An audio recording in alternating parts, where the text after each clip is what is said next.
Hello दोस्तों, हमारा chapter चल रहा था विद्युत और आज हम इसी चैप्टर को आगे बढ़ाते हुए अपना नया टॉपिक पढ़ते हैं, विद्युत धारा का मात्रक।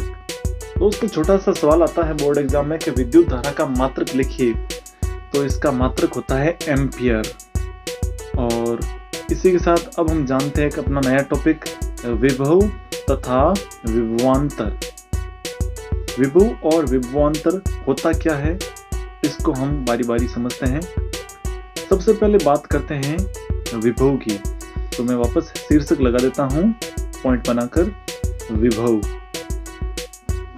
चलिए, विभव कहते हैं कि किसी आवेश Q को या किसी Q आवेश को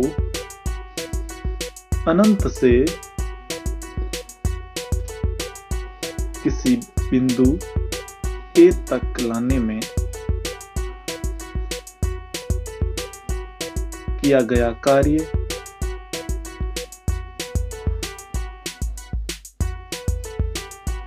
विभव कहलाता है। तो किसी Q आवेश को अनंत से बिंदु A तक लाने में किया गया कार्य विभव कहलाता है। मान लो ये कोई बिंदु है A और ये B।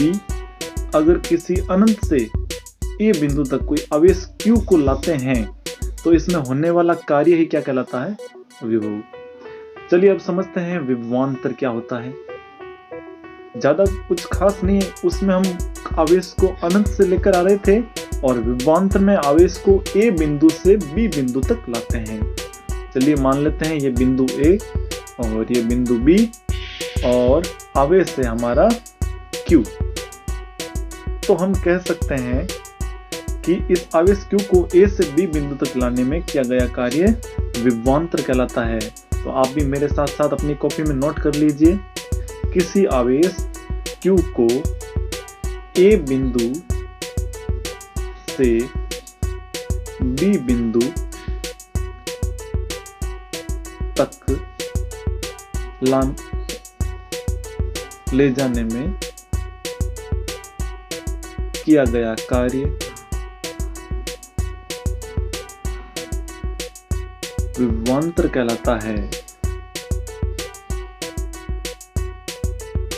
देखिए गया कार्य किस पर कार्य हो रहा है, उस आवेश के दोनों सिरों पर, क्योंकि आवेश को A बिंदु से B बिंदु तक ला रहे हैं तो इनके सिरों के बीच का विभवांतर कहलाता है। धन्यवाद। चलिए मिलते हैं एक इसी शानदार टॉपिक के साथ दोबारा। तब तक के लिए जय हिंद।